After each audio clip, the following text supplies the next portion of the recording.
जाएंगी किताबें जब भी हिसाब होगा, इंसाफ का तराजू यीशु के हाथ होगा।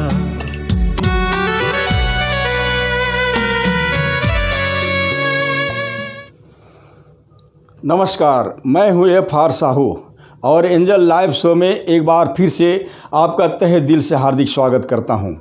आइए इस वक्त हम अंतिम न्याय के विषय में जानेंगे, हर किसी के इंसाफ के विषय में जानेंगे और आज का हमारा यही संदेश होगा, इंसाफ का तराजू यीशु के हाथ होगा। The balance of judgement will be at the hands of Jesus.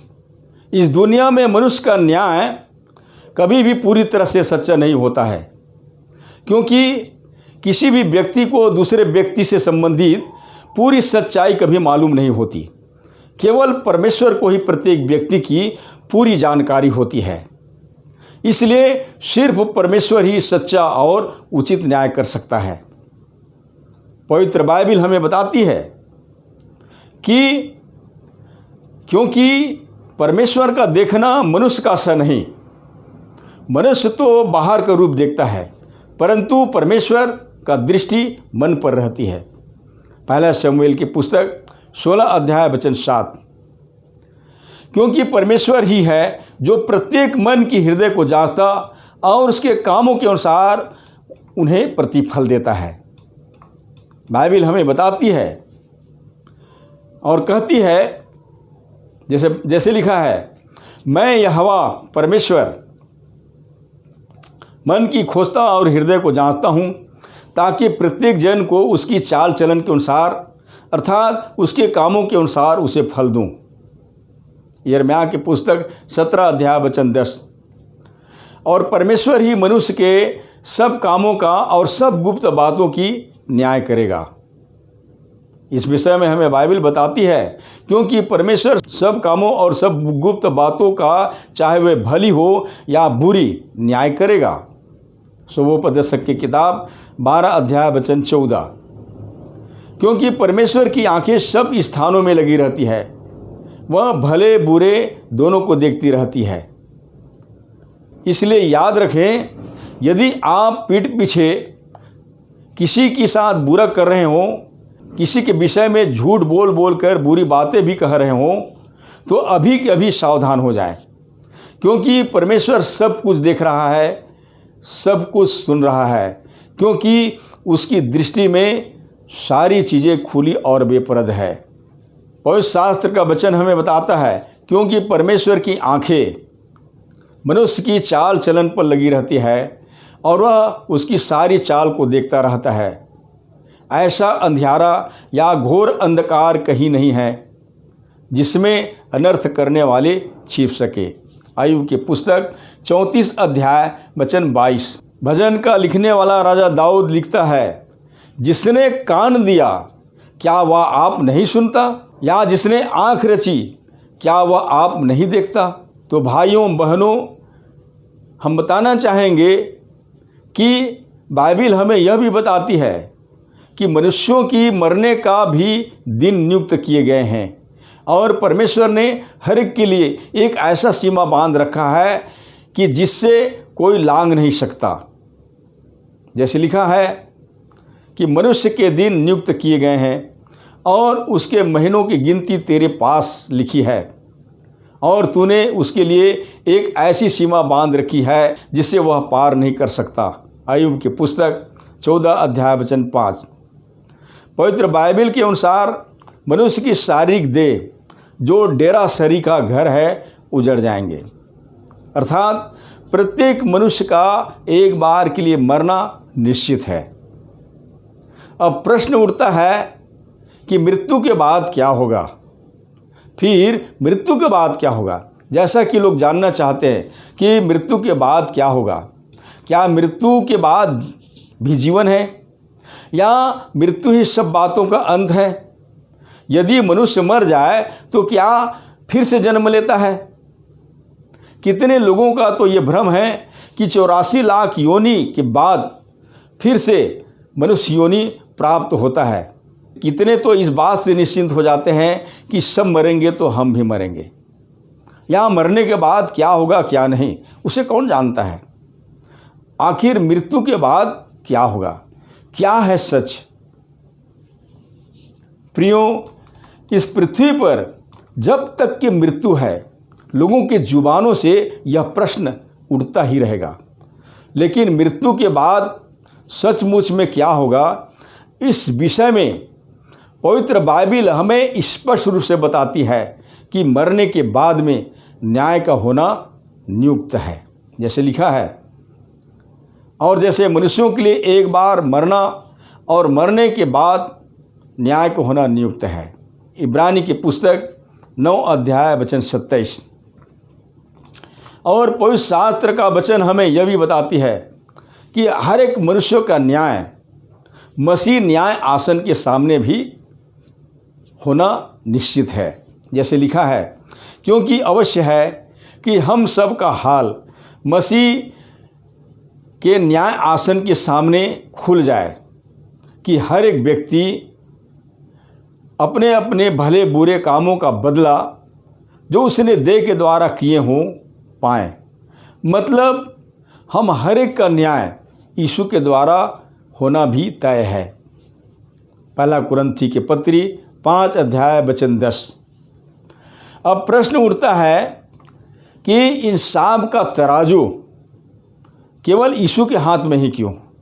क्योंकि परमेश्वर ने मनुष्य जाति का न्याय करने का अंतिम अधिकार एकमात्र प्रभु यीशु मसीह को ही दे दिया है। इसलिए यह निश्चित है कि हर एक इंसान का इंसाफ केवल यीशु के हाथों होगा। ये हम नहीं कह रहे हैं, ऐसा पवित्र बाइबिल हमें बताती है। जैसे लिखा है, पिता परमेश्वर किसी का न्याय नहीं करता, परंतु न्याय करने का सब काम पुत्र यीशु को सौंप दिया है, कि सब लोग जैसे पिता परमेश्वर का आदर करते हैं, वैसे ही पुत्र यीशु का भी आदर करें। यूहन्ना रचित सुसमाचार 5 अध्याय वचन 22 और 23। और जैसे लिखा है, और उसने हमें आज्ञा दी है कि लोगों में प्रचार करो और गवाही दो कि यह वही है जिसे परमेश्वर ने जीवितों और मरे हुओं का न्याय ठहराया है। प्रेरितों के काम 10 अध्याय वचन 42। और जैसे लिखा है, क्योंकि उसने एक दिन ठहराया है जिसमें वह उस मनुष्य अर्थात यीशु मसीह के द्वारा धर्म से जगत का न्याय करेगा, जिसने उसे ठहराया है और उसे मरे हुओं में से जिलाकर यह बात सब पर प्रमाणित कर दी है। प्रेरितों के काम 17 अध्याय वचन 31। क्योंकि यीशु मसीह इसलिए मरा और जी भी उठा कि वह मरे हुओं और जीवितों दोनों का प्रभु हो। जैसे रोमी के पत्री 14 अध्याय वचन 9 हमें बताता है। और जैसे लिखा है कि जो स्वर्ग में और पृथ्वी पर और पृथ्वी के नीचे में हैं, वे सब यीशु के नाम पर घुटना टेके और परमेश्वर पिता की महिमा के लिए हर एक जीव अंगीकार कर ले कि यीशु मसीह ही प्रभु है। फिलिप्पी के पत्री 10 अध्याय वचन 11। प्रियो, प्रभु यीशु मसीह बिना पक्षपात के न्याय करेगा। उस दिन उसका न्याय संसार के लोगों के न्याय की तरह नहीं होगा। उसका न्याय बिल्कुल सच्चा, उचित और निष्पक्ष होगा। पवित्र बाइबिल हमें यह भी बताती है कि न्याय के दिन यीशु मसीह का आगमन महिमा में आगमन के साथ होगा और हर एक आँख उसको देखेगी। जैसे लिखा है, और देखो वह बादलों के साथ आने वाला है और हर एक आँख उसे देखेगी, वरन जिन्होंने उसे बेधा है वे भी उसे देखेंगे, और पृथ्वी के सारे कुल उसके कारण छाती पीटेंगे। प्रकाशित वाक्य की पुस्तक 1 अध्याय वचन 7। और जैसे लिखा है, मनुष्य का पुत्र अपने स्वर्ग दूतों के साथ अपने पिता की महिमा में आएगा और उस समय वह हर एक को उसके कामों के अनुसार प्रतिफल देगा। मत्ती रचित सुसमाचार 16 अध्याय वचन 27। प्रभु यीशु मसीह ने स्वयं कहा था देख मैं शीघ्र आने वाला हूँ और हर एक के काम के अनुसार बदला देने के लिए प्रतिफल मेरे पास है। प्रकाशित वाक्य की पुस्तक 22 अध्याय वचन 12। अब एक और यह प्रश्न उठता है कि जो मर चुके हैं उनका क्या होगा? क्या सचमुच में मुर्दे जिलाए जाएंगे? आखिर क्यों? इस विषय में बाइबिल हमें बताता है।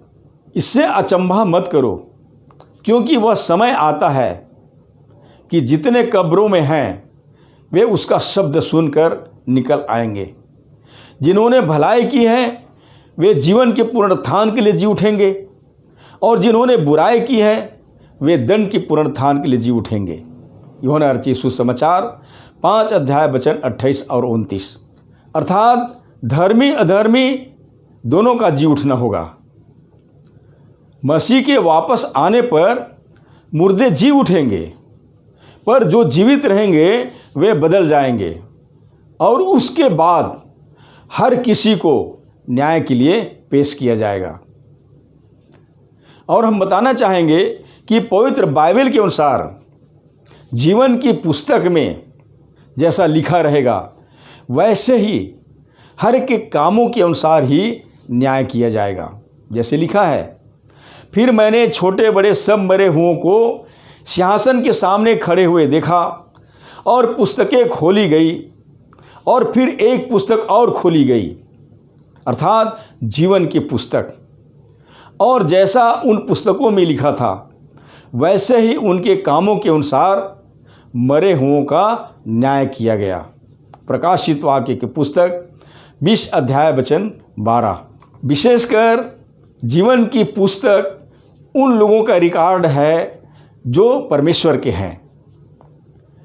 इसे और ढंग से कहें तो इस पुस्तक में उन लोगों का नाम होंगे जिनके पाप यीशु के लहू से ढक दिए गए हैं।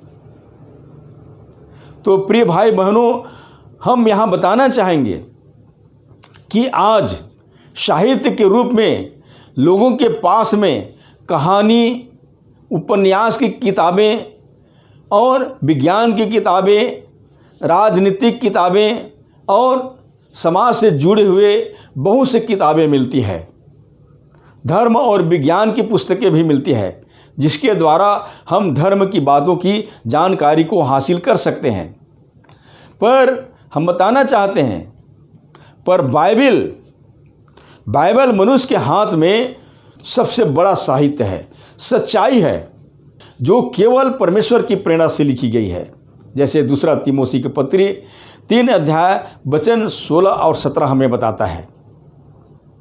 और यह पुस्तक मनुष्य के जीवन और मृत्यु के पार स्वर्गीय जीवन या अनंत दंड रूपी नरकी जीवन का भी वर्णन करती है। मृत्यु के उस पार की बातों को कौन जान सकता है, जो स्वर्ग और नरक का भी बनाने वाला है।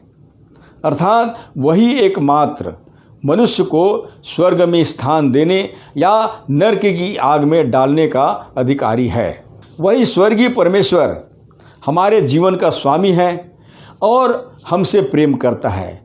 वह नहीं चाहता है कि कोई नाश हो और हमेशा के लिए नरक में चला जाए, क्योंकि नरक अनंत आग का झील है जो शैतान और उसके दूतों के लिए तैयार की गई है। जैसे मत्ती रचित सुसमाचार 25 अध्याय वचन 41 हमें बताता है। परंतु संसार में वे लोग भी जिन्होंने सच्चे परमेश्वर और उसके पुत्र यीशु को नहीं माना, नहीं जाना या उसके सुसमाचार को नहीं मानते, उन्हें भी अनंत दंड का सामना करना पड़ सकता है। जैसे लिखा है, और जो परमेश्वर को नहीं पहचानते और हमारे प्रभु यीशु मसीह के सुसमाचार को नहीं मानते, उनसे पलटा लेगा। वे प्रभु के सामने से और उसके शक्ति के तेज प्रभाव से दूर होकर अनंत विनाश का दंड पाएंगे। दूसरा थिस्सलुनीके की पत्री 1 अध्याय वचन 8 और 9। और बाइबल में स्पष्ट उल्लेख है कि जिस किसी का नाम जीवन की पुस्तक में लिखा हुआ न मिला, वह आग के झील में डाला गया। प्रकाशित वाक्य की पुस्तक 20 अध्याय वचन 15। अब एक प्रश्न आपके लिए, क्या आपका नाम जीवन की पुस्तक में लिखा गया है? पवित्र बाइबल हमें बताती है कि प्रभु यीशु इस संसार में आया ताकि लोग जीवन पाए और बहुतायत का जीवन पाए। और जो कोई यीशु मसीह पर विश्वास करता है और ईमानदारी के साथ सुसमाचार की आज्ञा के अनुसार उसे हृदय से स्वीकार करता है, वह अनंत जीवन का भागी हो जाता है। और ऐसे ही लोगों का नाम जीवन की पुस्तक में लिखा जाता है। जबकि जीवन की पुस्तक एक ऐसा अभिलेख है जो स्वर्ग में लिखा जाता है और इसमें कोई त्रुटि नहीं होंगी। और यह पुस्तक न्याय के दिन खोला जाएगा और जिस किसी का नाम जीवन की पुस्तक में लिखा हुआ नहीं मिलेगा, वह आग के झील में डाला जाएगा। इसमें केवल यीशु पर विश्वास लाने वालों का ही नाम होगा, किंतु विश्वास न लाने वाले, वह चाहे ज्ञानी हो, धनाढ्य हो या विद्वान हो या नामधारी मसीही क्यों न हो, ऐसे व्यक्तियों का नाम जीवन की पुस्तक में नहीं होगा। तो मेरे प्रिय भाई बहनों, क्या आपका नाम जीवन की पुस्तक में लिखा गया है? यदि नहीं, तो आज ही उस यीशु पर विश्वास करके उसके हाथों में अपना जीवन समर्पित कर दो और उसे अपना उद्धारकर्ता मानकर हृदय से ग्रहण कर लो। आपका नाम जीवन की पुस्तक में निश्चित रूप से लिखा चुका होगा और आप स्वर्गीय स्थान में हमेशा की अबदी जिंदगी को प्राप्त करेंगे, जहाँ न तो कोई शोक, न पीड़ा, न मृत्यु और न अंधकार होगा। वहाँ सिर्फ आनंद ही आनंद होगा। इसलिए मसीह यीशु में जीवन पर्यंत विश्वासी बने रहकर उसके आगमन तक उसकी बाट जोहते रहें, क्योंकि हर एक का इंसाफ का तराजू केवल यीशु के हाथों होगा। इंसाफ का तराजू यीशु के हाथ होगा। इंसाफ का तराजू यीशु के हाथ होगा। इंसाफ का तराजू यीशु के हाथ होगा।